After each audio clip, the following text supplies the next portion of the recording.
Gentlemen, we are assembled to secure our liberties. Let us proceed with wisdom and unity.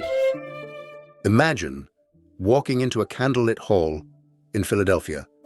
The year 1791. The air is thick with the scent of ink and beeswax. Wood-paneled walls echo with the measured tones of men in powdered wigs and waistcoats. Founding fathers gathered in a solemn session of the newly established Congress. The United States of America is a fragile experiment, barely a decade old. The Bill of Rights has just been ratified. Tonight, something different is afoot. Tonight, a debate unfolds that history never recorded. As the first Congress under the new Constitution convenes, two of its most brilliant architects prepare to debate one of the most enduring and divisive clauses in American law, the Second Amendment. Gentlemen, the debate is open.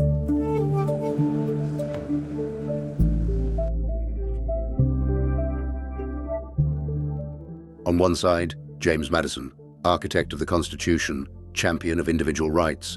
On the other, Alexander Hamilton, visionary of a strong central government, defender of national security. What if they had stood face to face in the crucible of debate to argue the meaning and wisdom of the right to bear arms?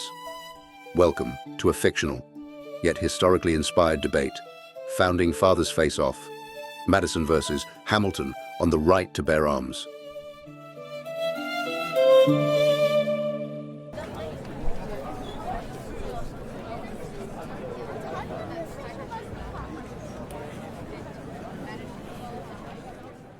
Gentlemen, I rise tonight not to inflame, but to affirm a truth woven into the very fabric of our republic, that the security of a free state depends upon the vigilance of its citizens. The right of the people to keep and bear arms is not an afterthought.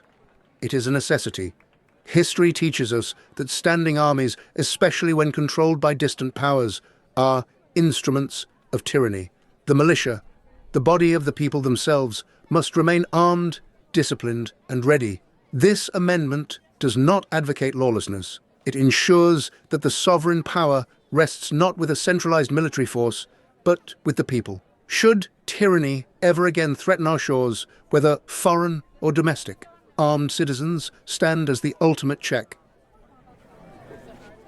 Mr. Madison speaks eloquently of militias, of liberty, of the dangers of standing armies, but let us not be sentimental. The militia, as we have seen in the Revolution, is ill-equipped, undisciplined, and unreliable. A nation cannot depend on part-time farmers with muskets to defend its borders or maintain domestic order. We require a professional military, trained, funded, and loyal to the Union. The notion that every man with a rifle is a safeguard of liberty risks devolving into chaos, where one man sees freedom, another sees anarchy. Is every citizen truly fit to bear arms without regulation? Shall the drunkard, the seditionist, the criminal wield the same right as the patriot? The power to regulate arms must rest with the federal government for the sake of public safety, national defense, and the preservation of lawful order. With respect, Mr. Hamilton, your vision trades liberty for order. You place your faith in institutions, but what happens when those institutions themselves grow corrupt? The people must retain the means to resist. The revolution succeeded because the people were armed. And let us be clear, this amendment does not oppose a standing army. It protects the people from its misuse. The militia is not merely a fighting force, it is the embodiment of civic virtue. When citizens train and arm themselves, they strengthen their bond to the Republic. Disarmament is the first step toward despotism. And I say, Mr. Madison, that your idealism endangers the very union we have fought to build. An armed populace without central oversight invites sectionalism, rebellion, and violence. Shays' rebellion showed us what happens when citizens take arms without lawful cause. We are not a loose confederacy of armed towns. We are a nation. Authority must reside somewhere. If we place the sword in every hand without restriction, we invite civil strife. The federal government, not private individuals, must bear the responsibility for security. Regulation is not tyranny, it is prudence. Then I ask you, sir, who guards the guardians? If the power to disarm rests solely with the government, what check remains when that government overreaches? The right to bear arms is not about hunting or sport, it is about sovereignty. The people are the ultimate authority, and that authority must be armed with both voice and the means to defend it.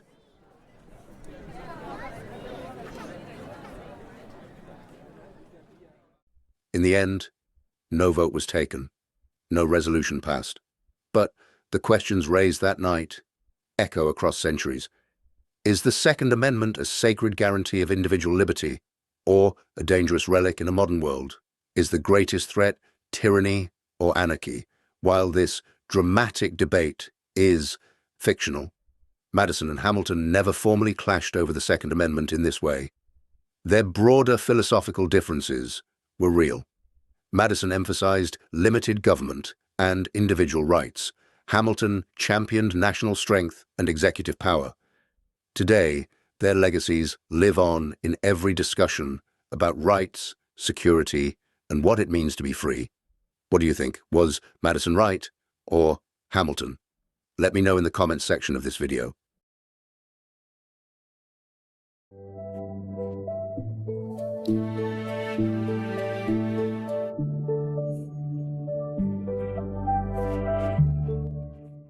The work of the Founding Fathers, the Second Amendment, is uniquely American. They were men who had to fight for their freedom from tyranny, and who intended that the means for that fight should never be taken away from American citizens. A well-regulated militia being necessary to the security of a free state, the right of the people to keep and bear arms shall not be infringed. What part of shall not be infringed is not understood? Over the last 2 centuries, however, the United States and its people have sought to strike a balance between the rights guaranteed by the Second Amendment and the mayhem created by guns wielded by unhinged individuals. In that balancing act, outrage and fear have been powerful forces pushing some Americans to call for more firearm laws in order to keep guns out of the hands of criminals, assassins, and terrorists.